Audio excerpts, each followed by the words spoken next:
Robert Stevens stood frozen in the doorway of Le Petit Café, his perfectly polished Oxford shoes refusing to carry him any further. Through the window he could see her, Sarah. After 8 years she looked different, yet exactly the same. Her honey blonde hair was shorter now, falling just above her shoulders instead of cascading down her back like he remembered. She sat at a corner table, her head tilted down toward a young girl with the same colored hair, both of them laughing over what appeared to be hot chocolate topped with excessive whipped cream. Something twisted in his chest as he watched them together. The girl couldn't have been more than 7 years old. The math didn't add up, and yet, there was something in the way she wrinkled her nose when she laughed, just like Sarah always had. "Sir, are you coming in or out?" A waiter's voice snapped him back to reality. Robert mumbled an apology and stepped inside, the familiar scent of coffee and freshly baked croissants hitting him with unexpected force. This had been their place, back when they were young and in love, before his family's expectations and his own rigid ambitions had torn them apart. He found himself walking toward their table, his feet moving of their own accord. Sarah looked up and the smile froze on her face. "Robert?" The word came out barely above a whisper, but it carried the weight of 1,000 unspoken conversations. "Hi, Sarah." His voice sounded strange to his own ears.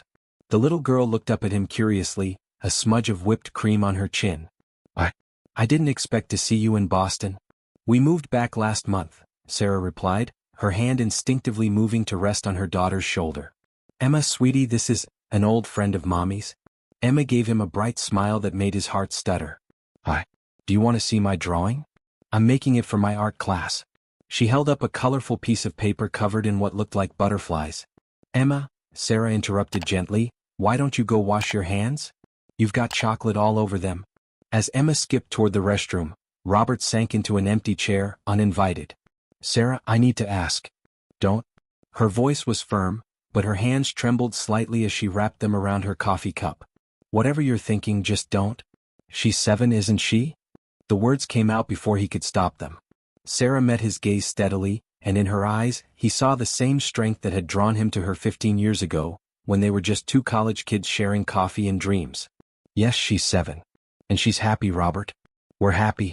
The implications of her words hit him like a physical blow. 7 years ago, he had walked away from their marriage because Sarah couldn't give him the family he thought he needed, the heir his father had demanded. He had believed the doctors who said she could never conceive, had chosen his family's legacy over their love. And now, Emma returned, sliding back into her seat with clean hands and a fresh smile. "Mom, can we get another hot chocolate?" As Sarah signaled the waiter, Robert watched them together, seeing all the little gestures and expressions they shared. His world, so carefully built on pride and appearances, began to crumble around the edges. What else had he been wrong about? What else had he thrown away? Later that evening, Robert sat in his penthouse office at the Stevens Tower, Manhattan's newest architectural marvel, but his mind was still in that small Boston cafe. The city lights sparkled through the floor-to-ceiling windows, but he barely noticed them. Instead, he found himself staring at the wedding band he still kept in his desk drawer, a reminder of what he'd once considered his greatest failure. The memory hit him with unexpected clarity, Sarah in their kitchen 8 years ago, tears streaming down her face as she gripped the latest medical report. "There are other options, Robert. We could adopt, we could try surrogacy." But he had already been pulling away, his father's words echoing in his head. The Stevens name needs a true heir, son. Not some stranger's child. His phone buzzed, interrupting his thoughts. It was Jessica, his current girlfriend, confirming their dinner plans at Le Bernardin. He texted back a quick cancellation, ignoring her immediate response. The thought of sitting through another perfectly orchestrated evening discussing merger strategies and social appearances made him feel suddenly hollow. Instead, he opened his laptop and typed Sarah's name into the search bar. Her professional website appeared first, Sarah Mitchell, children's book illustrator. The success of her work was evident from the glowing reviews and prestigious awards listed. She had built a beautiful life without him while he had built, what? A bigger office? A longer list of acquisitions? His intercom buzzed. "Mr. Stevens, your father is here." Robert straightened his tie, slipping back into the role of the dutiful son and CEO. William Stevens entered with his usual commanding presence, but tonight Robert noticed how his father's hair had grown whiter, how his shoulders seemed slightly more stooped. "The Morgan contract is ready for signing," William announced without preamble.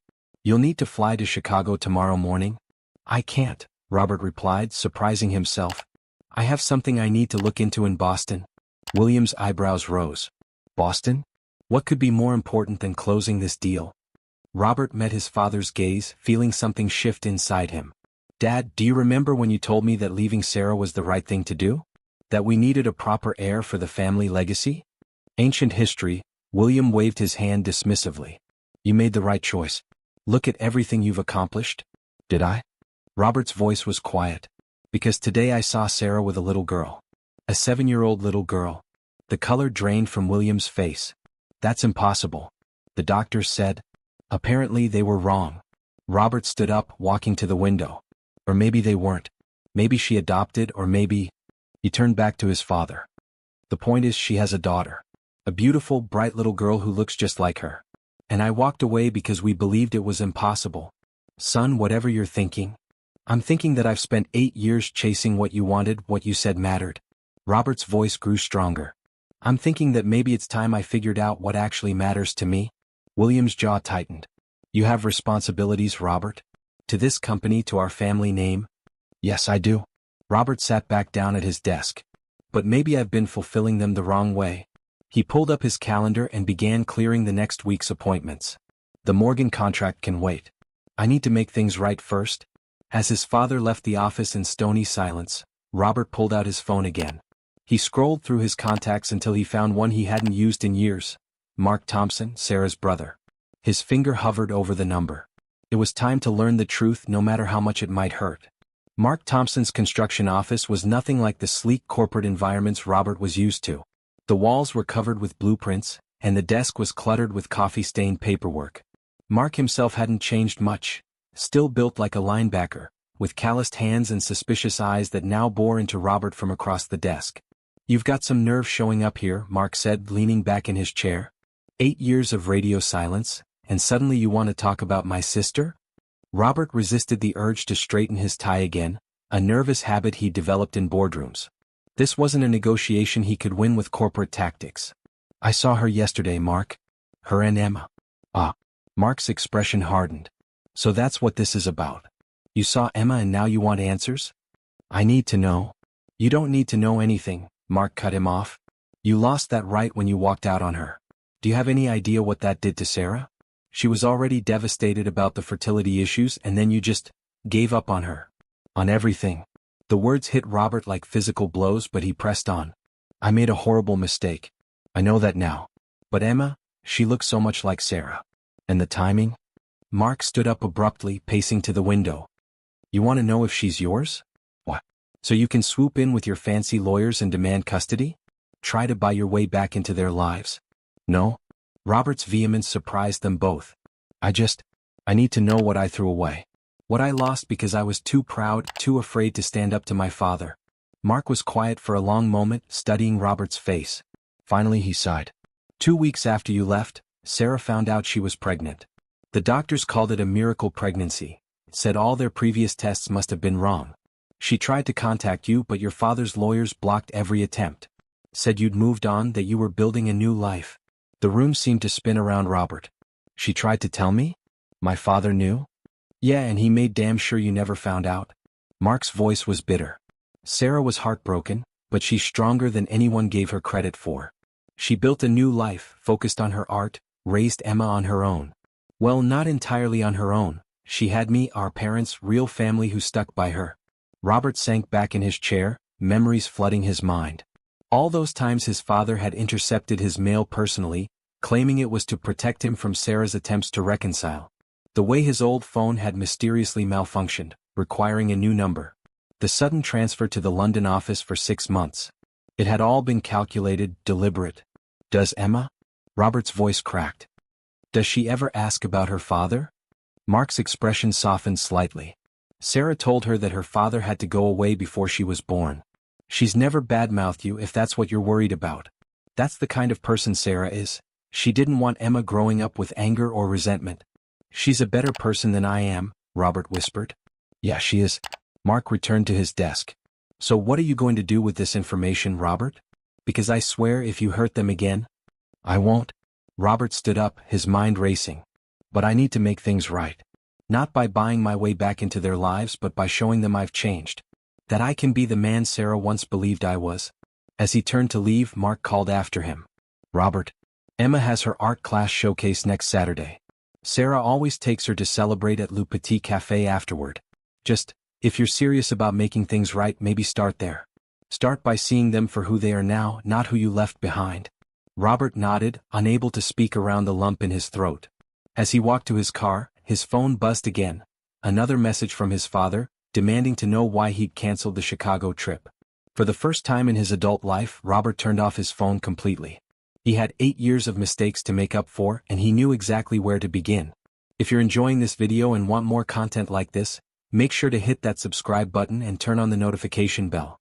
That way you won't miss out on any of the amazing stories we have coming up. Your support really helps the channel grow and keeps us bringing you more of what you love. Thank you. Robert spent the next 3 days in a haze of memories and regret. His spacious Boston hotel suite felt suffocating as he pored over Sarah's website, looking at photos of book signings and art exhibitions he should have attended. Each image of Emma, receiving awards at school, painting at an easel, playing in autumn leaves, felt like a dagger to his heart. 7 years of birthdays, first days of school and bedtime stories, all lost because of his pride. The knock on his door startled him out of his thoughts. Jessica stood there, pristinely dressed in designer wear, her expression a mixture of concern and annoyance. Your father sent me to check on you. You haven't answered anyone's calls in days. Come in, Robert said, not moving from his position at the desk. I suppose you should hear this too. Jessica perched carefully on the edge of a chair, studying him. Darling, you're worrying everyone. The Morgan deal? I have a daughter. The words hung in the air between them. A 7-year-old daughter I never knew about because my father made sure I wouldn't find out. Jessica's perfect composure cracked slightly. What? But your ex-wife couldn't? The doctors were wrong. Robert finally looked at her directly. Or maybe they were right about the odds being astronomical, but Sarah beat those odds. And instead of being there for that miracle, I was in London, dating socialites and chasing empty achievements. Robert, Jessica's voice was carefully measured. Whatever happened in the past, you have a life now. Responsibilities. Your father? My father is the reason I missed my daughter's entire life. The force of his words made Jessica flinch. I'm sorry, but I can't. I can't just go back to being the obedient son and CO anymore. Not knowing what I know now. Jessica stood, smoothing her skirt. I see. And where does this leave us? Robert looked at the engagement ring he'd been planning to give her at the charity gala next month. It sat in its box, perfectly selected to match her other jewelry, to demonstrate his status and taste. Just like everything else in his carefully curated life, it felt hollow now. I think we both know this isn't real, Jessica. We look good on paper at parties and boardrooms, but do you actually love me? Or do you love the idea of being Mrs. Stevens, future CEO's wife? Her silence was answer enough. She gathered her purse, pausing at the door. For what it's worth, Robert, I hope you find what you're looking for. But your father won't take this well. After she left, Robert turned back to his laptop. He pulled up his email and began to type. Dear board members, I am writing to tender my temporary resignation as CEO of Stevens International, effective immediately. Personal matters require my full attention, and I cannot in good conscience continue to lead this company while my focus is elsewhere. His finger hovered over the send button. This would throw the company into chaos, enrage his father, and possibly cost him his inheritance. But as he glanced at another photo of Emma, her bright smile so much like Sarah's, he knew it didn't matter. He'd already lost something far more valuable than money or status. Now he had a chance, maybe his last chance, to fix that. He hit send, then opened a new tab. After a moment's hesitation, he typed, Children's Art Supplies Beginner's Guide. If he was going to attend Emma's art showcase, he needed to understand her world. Not to impress anyone or maintain appearances, but because he genuinely wanted to know everything about the daughter he'd never known he had. The next morning he walked into a small art supply store in downtown Boston, feeling completely out of place in his tailored suit. An elderly woman approached him with a kind smile. Can I help you find something? Robert cleared his throat. Yes, I need to learn about children's art. Everything about it. My daughter, she's 7 and she loves to draw and I don't know anything about any of it. The woman's smile widened. Well, you've come to the right place. Let's start with the basics. The elementary school gymnasium had been transformed into a makeshift art gallery, with children's artwork displayed on portable walls and proud parents milling about. Robert stood near the entrance, feeling both overdressed and underprepared despite spending the last week learning about watercolors, acrylics, and the difference between graphite and charcoal pencils. He spotted Emma's display easily. Her name was written in cheerful rainbow letters above a collection of butterfly drawings. Each one showed progression, from simple pencil sketches to more complex watercolor pieces. The latest one featured a monarch butterfly emerging from its chrysalis, the details surprisingly sophisticated for a 7-year-old. She's been obsessed with metamorphosis lately, Sarah's voice came from behind him. Ever since we got caterpillars in science class. Robert turned to face her, noting how she looked both guarded and curious. Mark told you I might come? He did? Sarah crossed her arms. He also told me about your conversation. Sarah, Not here, she cut him off quietly. This is Emma's night. She worked really hard on these pieces. As if on cue, Emma came bounding over wearing a paint-splattered smock over her dress. Mom. Mrs. Henderson said I might win the Creativity Award. She stopped short when she saw Robert. Oh hi. Your mom's friend from the cafe? Robert knelt down to her eye level, something he'd read about in his rushed research on interacting with children. Hi Emma. Your butterflies are amazing. I especially like how you showed this one breaking out of its chrysalis. Emma's eyes lit up. You know about chrysalises? Most people just call them cocoons, but they're different. Butterflies make chrysalises, moths make cocoons. Did you know that? I didn't, Robert replied honestly, fighting back emotion at this first real conversation with his daughter. Could you tell me more about it? Sarah watched as Emma launched into an enthusiastic explanation of butterfly metamorphosis, complete with hand gestures. Robert listened intently, asking thoughtful questions that showed he'd done his homework on both art techniques and Emma's subject matter. Emma, Sarah finally interrupted gently, why don't you go show your grandparents your display? They just arrived. As Emma ran off to greet Sarah's parents, Robert stood up, brushing off his knees. She's incredible, Sarah. So bright and passionate, just like you always were about your art. Why are you here, Robert? Sarah's voice was low, but he could hear the tremor in it. Really? Because I want to know her. Know you again. Not to disrupt your lives or make demands, but because... He paused, choosing his words carefully. Because I've spent 8 years chasing things that don't matter, and I finally understand what does. You can't just walk back into our lives. I know, he interrupted softly. I know I have no right to ask anything of you. But I've stepped down from my position at Stevens International. I'm selling my penthouse in Manhattan. I've ended things with Jessica. For the first time in my adult life, I'm trying to figure out who I am without my father's expectations defining me. Sarah studied him for a long moment. The Robert the first knew in college talked about making his own path. About building something meaningful, not just profitable. What happened to him? He got lost somewhere between his father's approval and his own cowardice, Robert admitted.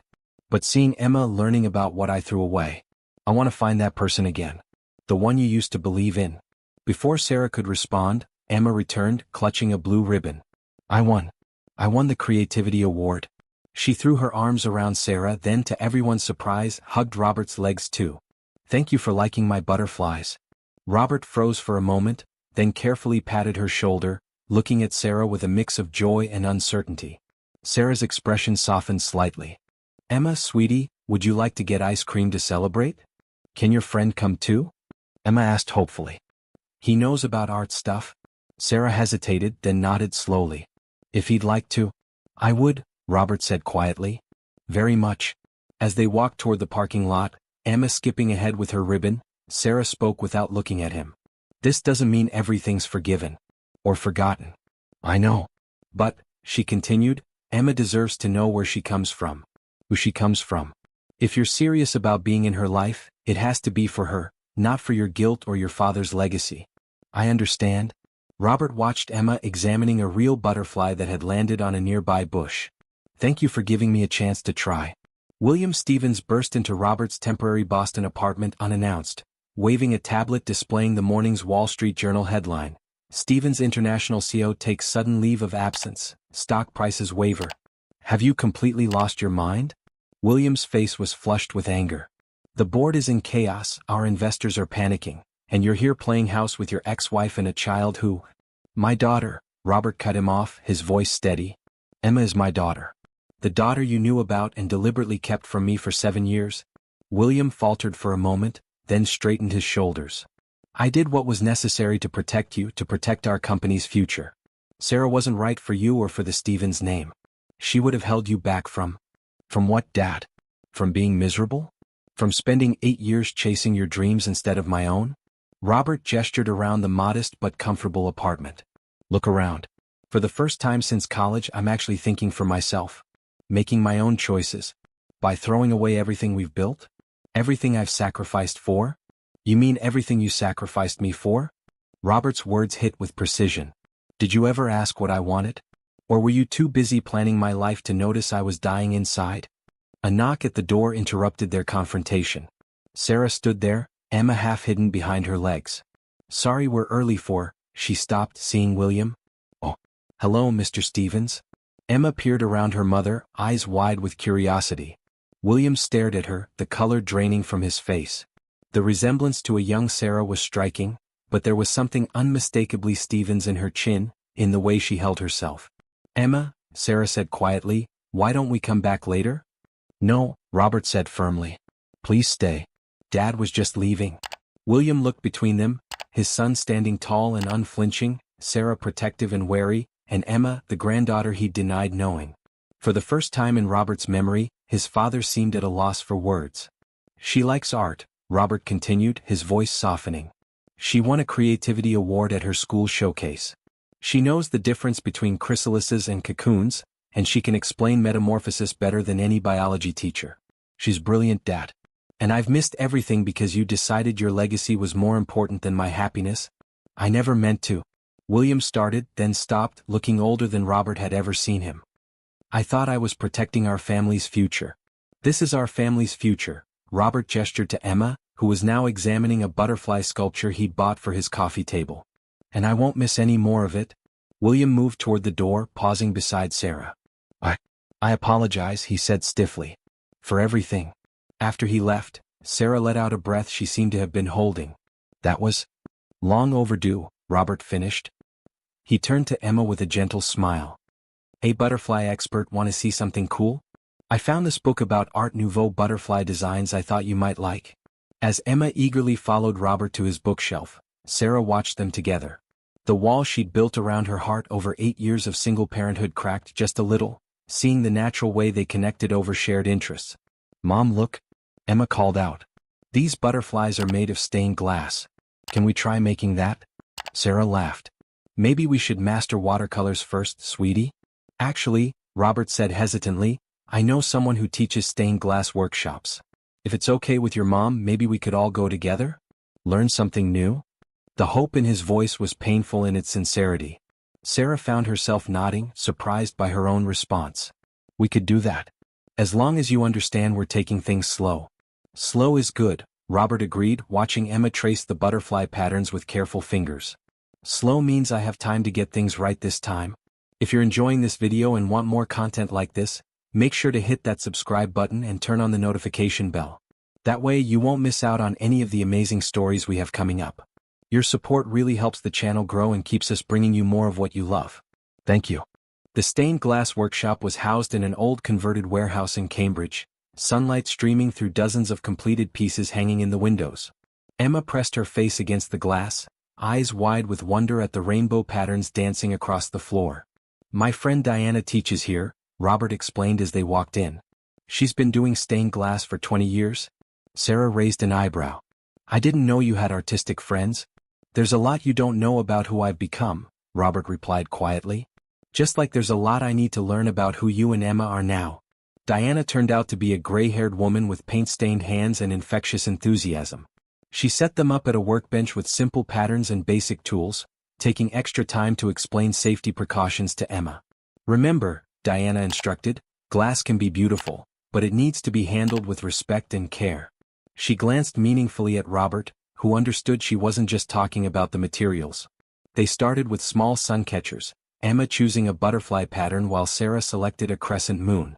Robert opted for a simple star, watching carefully as Diana demonstrated how to score and break the glass. Like this? Emma asked, tentatively pressing the cutting tool against her piece of blue glass.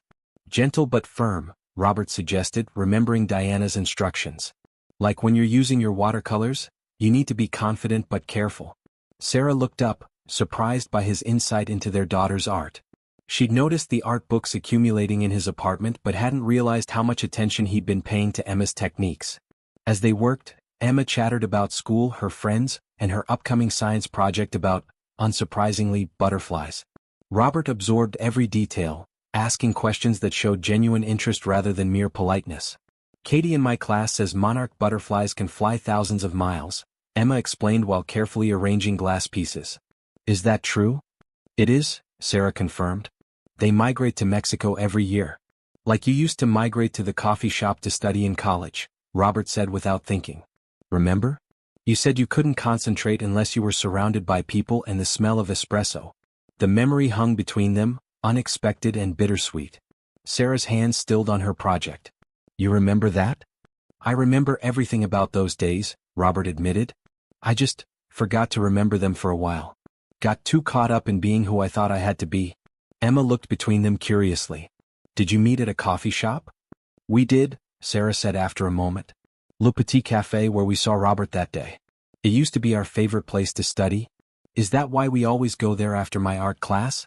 Emma asked innocently, causing both adults to freeze momentarily. Diana swooped in with perfect timing.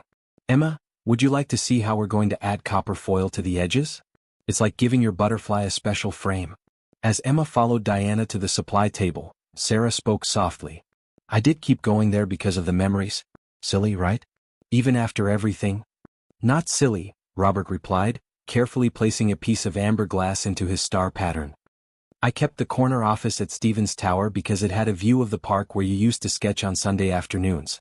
We both held on to pieces of the past, just different pieces." They worked in companionable silence for a while, the quiet broken only by Emma's excited observations and Diana's gentle instructions. When they finally finished their pieces, Diana helped them hold them up to the light. Emma's butterfly was slightly uneven but full of vibrant blues and purples. Sarah's moon captured the silvery essence of moonlight perfectly. Robert's star was simple but carefully constructed, each point precisely cut and fitted. "They're all different," Emma observed, "but they look nice together." Robert and Sarah exchanged a glance, understanding the unintended metaphor in their daughter's words. Different pieces of a family broken apart but perhaps, with enough care and patience, capable of creating something new and beautiful together. "Should we get ice cream?" Robert suggested hesitantly. "To celebrate our first art project together? Can we, Mom?" Emma bounced on her toes. "Please?"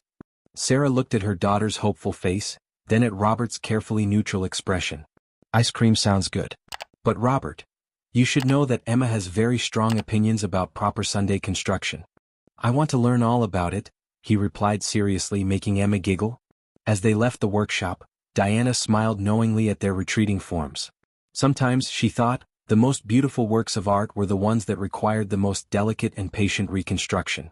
Robert was having breakfast with Emma at their now regular Sunday morning diner when his phone buzzed with an incoming video call from the board of directors. He silenced it, focusing instead on Emma's elaborate explanation of why pancakes were superior to waffles.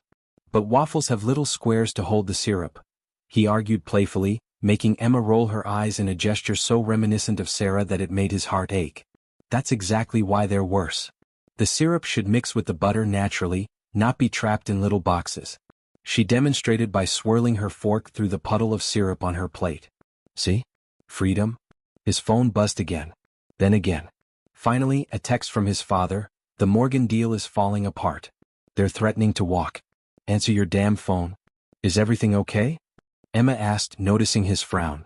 Robert set the phone face down. "Just work stuff. Nothing more important than pancake philosophy."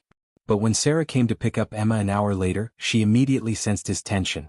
"What's wrong?" "The Morgan merger. It's a deal I've been working on for months. Apparently, it's collapsing because I'm not there to handle it personally." He ran a hand through his hair. "The board is meeting tomorrow to discuss my temporary leave of absence." Sarah studied him carefully. "Sounds like something the old Robert would consider a crisis." "The old Robert would already be on a plane to Chicago," he admitted. "But Emma asked if I could come to her science fair on Tuesday.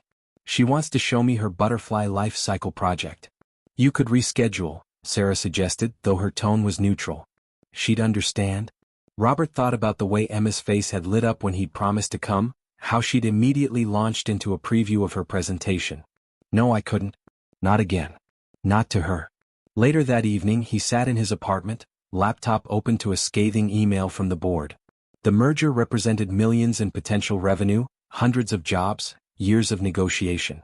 His father had called twice more, each message more urgent than the last. His phone rang again, but this time it was Mark Thompson. Heard you're having some corporate drama, Mark said without preamble. News travels fast. Small business community talks. Big business too, apparently. Word is you're throwing away the deal of the decade to attend a grade school science fair. Robert tensed. If you're calling to tell me I'm making another mistake? Actually, Mark interrupted, I'm calling to tell you I know a guy. James Morgan Jr. We worked some construction projects together back in the day, before he took over his dad's company. Real down-to-earth guy, nothing like the corporate sharks you usually deal with. Robert sat up straighter. You know James Morgan? Yeah, and he's more likely to respect a guy choosing his kid's science fair over a merger than one who'd do the opposite. Just saying. The next morning, Robert walked into the board meeting 10 minutes late, carrying coffee and a small box. The board members, his father and James Morgan Jr. all looked up in surprise. Sorry for my tardiness, Robert said calmly. I was picking these up from a little cafe I used to frequent. He opened the box, revealing Le Petit Café's famous croissants. They're still the best in Boston, Mr. Morgan. I remembered you mentioned living here during college. Thought you might have tried them. James Morgan's face broke into a smile. Le Petit Café? My wife and I had our first date there. They still make that almond one with the honey glaze? 2 in the box, actually. Robert sat down, notably not at the head of the table where his father waited. I thought we might discuss how to restructure this deal to benefit both our companies while I tell you about my daughter's upcoming science fair project. She's 7, brilliant, and has taught me more about butterfly metamorphosis than I ever learned in business school. The tension in the room shifted subtly. James Morgan leaned forward, genuine interest replacing corporate diplomacy. My youngest is 8, actually. Never stops talking about dinosaurs. How do you balance it all? Honestly? Robert glanced at his father, then back to James. I'm learning that some things aren't about balance. Some things are about choices. And I'm choosing to be a father first, CO second. If that's going to be a problem for this merger? Actually, James interrupted with a grin, it makes me a lot more interested in working with Stevens International. Assuming you're still planning to return to your position eventually? I am, Robert confirmed. But I have a science fair to attend first. And I was hoping we might discuss moving some of our operations to Boston. I hear it's a great city for both business and butterflies. Emma's science fair was a triumph. Her butterfly display, complete with actual chrysalises carefully monitored in a mesh habitat, won first place. But it was the aftermath that changed everything. Can we celebrate at Le Petit Café? Emma asked as they left the school, her blue ribbon pinned proudly to her dress. All of us. Sarah and Robert exchanged glances. They'd been carefully orchestrating separate time with Emma, avoiding too much overlap that might confuse or complicate things. But looking at their daughter's hopeful face, neither could find a reason to say no. The cafe was quiet in the late afternoon. They sat at what used to be their table, now with Emma between them. As she happily devoured a hot chocolate with extra whipped cream, Sarah noticed Robert watching them with an odd expression. What is it? She asked softly. I just realized, this is the first time we've sat here together. He trailed off, unsure how to finish that sentence. As a family, Emma supplied innocently, chocolate mustache on her upper lip. Like Katie's family. Her parents were divorced but now they're married again and she has a baby brother. Both adults froze. Sarah recovered first. Emma, sweetie, it's not quite the same. Why not? Emma's question was genuine, curious. You loved each other before, right? And now Daddy's trying really hard to make things better. He learned about art and butterflies and he comes to all my important things and he makes you smile sometimes when you think I'm not looking. Robert's coffee cup clattered against its saucer. It was the first time Emma had called him Daddy instead of Robert. Sarah's eyes glistened with unshed tears. It's more complicated than that, honey, Sarah began, but Emma wasn't finished. I heard you telling Aunt Jenny that he's different now. That he's more like the person you fell in love with in college. And I heard Daddy tell Uncle Mark that leaving you was the biggest mistake of his life and he'd spend forever making up for it if you'd let him. She took another sip of hot chocolate. I'm 7, not stupid. I notice things. A waiter appeared with a plate of croissants, almond with honey glaze, Sarah's favorite. She looked at Robert questioningly. I might have called ahead, he admitted. Some memories are worth preserving. After Emma went to the restroom to wash the chocolate from her hands, Sarah turned to Robert. She's right, you know. About some things. You are more like the person I knew in college. The one who cared more about making a difference than making money. I had to lose everything to remember who I wanted to be, Robert replied. Who I was when I was with you. He hesitated, then pulled out his phone, showing her an email. The Morgan merger went through. We're moving the headquarters to Boston. I'll be back as CEO, but on my terms this time. No more London offices or Miss Science fairs. Sarah's breath caught. You're staying in Boston? If that's okay. Not to pressure you or Emma, just to be here. To be present. To keep trying to deserve the second chance you've given me. And your father? Robert smiled slightly. He's learning. Slowly. But watching Emma win today, seeing her eyes light up when she talks about her passions. I think he's starting to understand what he helped me throw away. What really matters. Emma returned, squeezing between them in the booth instead of sitting across. She leaned her head against Sarah's arm, feet swinging beneath the table. Can we get another hot chocolate? I think one sugar rush is enough for today, Sarah laughed, running a hand through Emma's hair. Worth a try, Emma shrugged, then looked up at Robert. Will you help me with my next art project? I want to make a butterfly mosaic, like the stained glass but with tiny pieces of colored paper. I'd love to, Robert replied, his voice rough with emotion. Though you might have to teach me your paper cutting techniques. As Emma launched into a detailed explanation of her vision for the project, Sarah found herself watching Robert. He was focused entirely on their daughter, asking questions, making suggestions, completely present in a way the old Robert never could have been. The wall around her heart cracked a little more. Later, as they walked Emma to Sarah's car, their daughter half asleep between them, Sarah made a decision. Would you like to come over for dinner tomorrow? Emma's been asking to show you her complete butterfly book collection. The hope in Robert's eyes was almost painful to see. I'd like that very much. Just dinner, Sarah clarified. Small steps. Small steps, he agreed.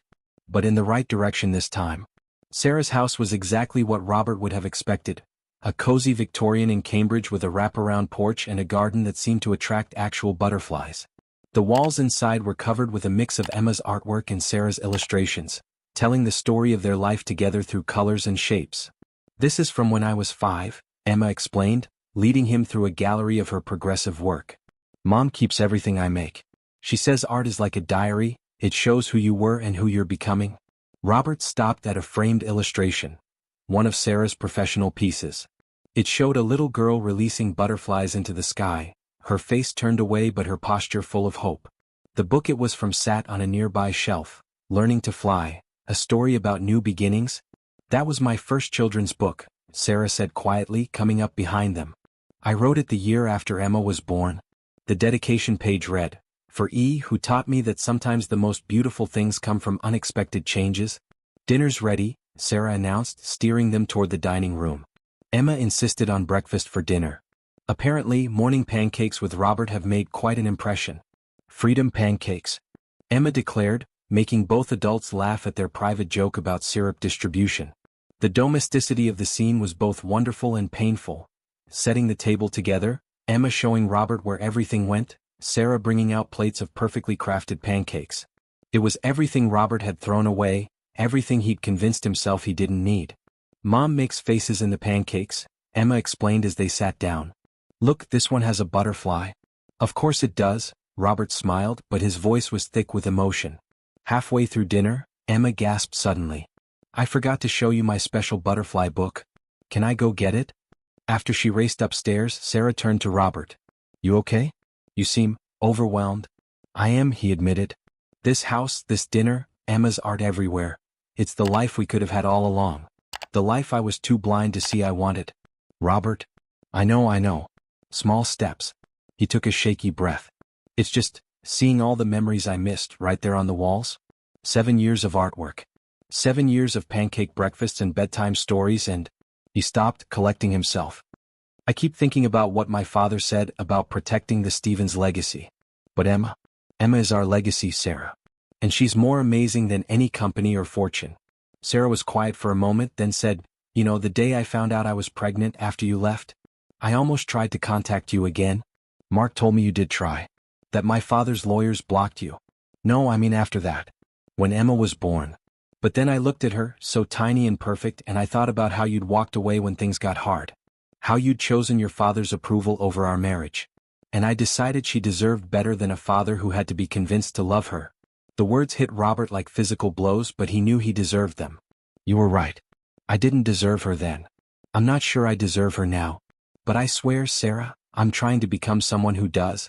I know you are. Sarah's voice softened. That's why we're here having dinner. Because for the first time since college, I'm seeing the man who used to dream about making the world better, not just richer. The man who would have chosen love over legacy. Emma's footsteps thundered back down the stairs before Robert could respond. She carried a large scrapbook, well-worn and obviously well-loved. Look. She placed it between them, opening to the first page. Mom helped me press real butterflies in here. And she wrote down all their scientific names and facts about them. As they looked through the book together, Robert noticed dates and little notes in Sarah's handwriting marking Emma's discoveries and observations. It was more than a scientific record. It was a chronicle of their daughter's passion, carefully preserved by a mother's love. Maybe, Sarah said hesitantly, watching Robert absorb every detail Emma shared, maybe you could add some notes too. For the new butterflies we find. The significance of the offer, to contribute to this precious record of Emma's life, wasn't lost on Robert. I'd be honored, he said softly. Though I might need some coaching on proper scientific notation. I can teach you. Emma volunteered eagerly. I'm really good at the Latin names. Did you know monarch butterflies are actually called Danaus plexippus? As Emma launched into another enthusiastic explanation, Robert caught Sarah's eye across the table. The walls around her heart might still be standing, but now they had windows, small openings letting in light and hope, the possibility of something new taking flight. William Stevens stood awkwardly on Sarah's porch, holding a large, wrapped package and looking utterly out of place in his bespoke suit. When Sarah opened the door, both of them seemed equally surprised to be facing each other. Is Robert here? William asked stiffly. He's in the backyard with Emma. They're planning a butterfly garden. Sarah hesitated, then stepped aside. Would you like to come in? William followed her through the house, his eyes taking in the artwork, the family photos, the evidence of a happy childhood he'd helped deny his granddaughter. They found Robert and Emma sitting cross-legged on the grass, surrounded by gardening books and seed packets. Dad. Robert stood quickly, instinctively moving closer to Emma. What are you doing here? William cleared his throat. I found this in storage. At the summer house. He held out the package to Emma. I thought you might like to have it. Emma looked to both her parents for permission before accepting the gift. As she unwrapped it, Sarah gasped softly. It was a butterfly specimen collection, professionally mounted and preserved in a beautiful wooden case. It was your grandmother's, William explained to Robert. Your mother loved butterflies too. She used to collect them before? He trailed off, emotion crossing his usually stoic face. Well before she passed. Robert stared at his father. In the 25 years since his mother's death, William had rarely spoken of her. The butterfly collection had disappeared along with most other reminders of her. It's beautiful, Emma breathed, carefully examining each specimen. Look, Mom, they have all the scientific names. Your father told me about your science fair project, William continued awkwardly. And your art. You remind me of her. She would have? He stopped again, composing himself. She would have loved you very much. Sarah touched the glass gently. I remember this collection. It was in your study when Robert and I first started dating. You took it down right after we got engaged. Yes. William's voice was rough. It hurt too much to look at. Eleanor, your grandmother. She always said butterflies reminded her that beautiful things don't last forever. That you have to appreciate them while they're here. He looked at Robert meaningfully. I forgot that lesson when she died. Focused on building things that would last instead of appreciating the beautiful moments we had. Dad. Robert started, but William held up a hand. Let me finish. I pushed you to do the same thing, Robert. To choose permanence over beauty, legacy over love. I made you repeat my mistakes because I couldn't face my own grief. He turned to Sarah. And I kept a grandfather from his granddaughter because I was afraid of loving someone who might leave like Eleanor did. I'm so sorry. Emma, who had been quietly absorbing this adult conversation, suddenly wrapped her arms around William's waist. The old man stiffened in surprise, then slowly, cautiously, placed a hand on her shoulder. Don't be sad, Emma said. Mom says it's never too late to make things right. That's why she let Daddy come back, because people can change if they really want to. Sarah and Robert exchanged a look over their daughter's head, part surprise, part understanding, part something deeper neither was ready to name. "She's wise, your daughter," William said softly. "Wiser than I've been." He looked around the garden. "You know, the estate has extensive grounds. Perfect for a butterfly sanctuary, if you're interested in expanding your garden plans." "Really?" Emma's eyes lit up. "Could we plant milkweed for the monarchs? And passion fruit vines for the fritillaries?" "I think," William said carefully, looking at Robert and Sarah, "that would be up to your parents. But the grounds are there if they'd like to visit. All of you." Robert watched his father, the great William Stevens, terror of Wall Street, being thoroughly charmed by a 7-year-old's enthusiasm for lepidopterology. The man who had orchestrated multinational mergers was taking notes on butterfly-friendly plants with complete seriousness. "Small steps," Sarah murmured, echoing their ongoing mantra. But she was smiling as Emma showed William her plans for the garden, pointing out optimal sunlight positions and nectar flower arrangements. "Small steps," Robert agreed, then added quietly, "but maybe we could look at those grounds next weekend? As a family?" Sarah's hand found his, squeezing briefly before letting go. "I think Emma would like that. And maybe it's time for some bigger steps." 1 year later, the butterfly garden at the Stevens estate had transformed into something magical.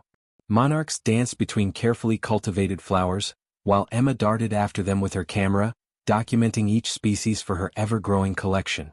Sarah sat at a wrought iron table, sketching ideas for her newest children's book, while William explained the finer points of butterfly hospitality to a group of visiting elementary school students, a monthly event that had become surprisingly popular. Robert watched them all from the garden path, still sometimes struck by how much his life had changed in a year. Stevens International's Boston headquarters was thriving, with a new focus on sustainable development that would have seemed impossible in his old life.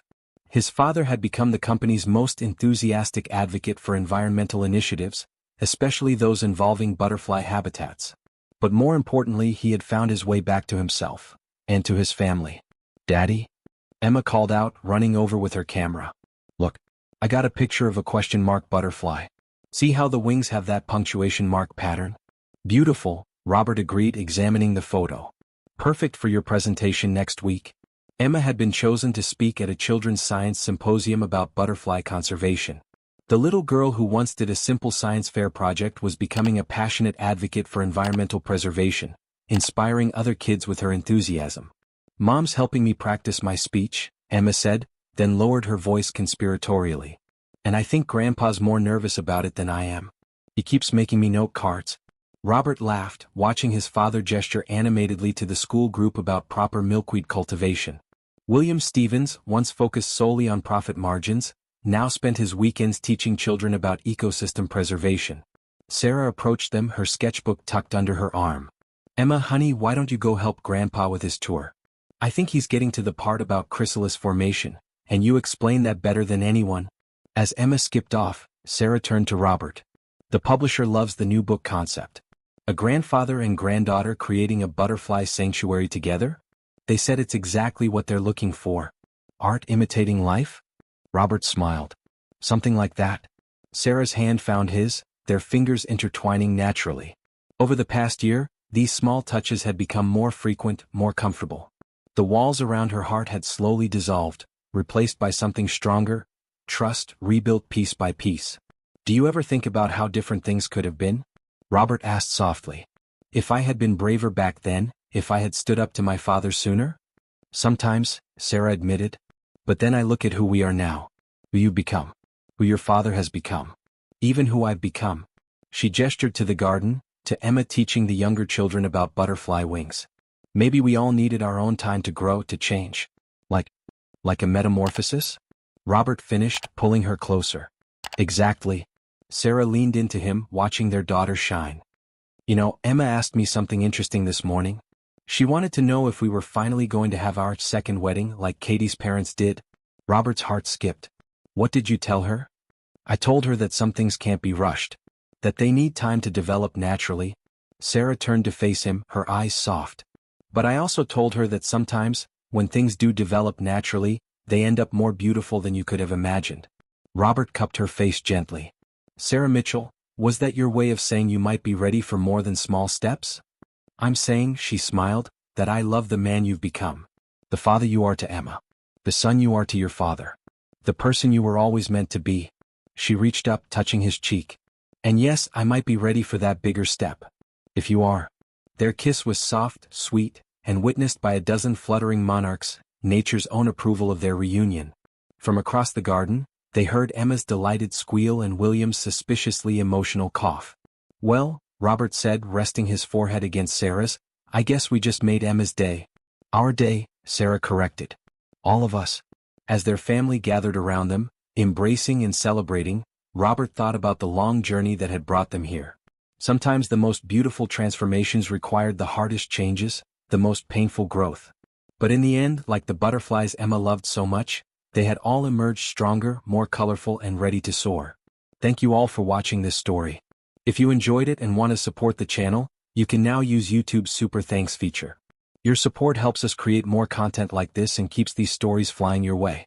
Don't forget to subscribe for more heartwarming tales of love, redemption, and family. Until next time.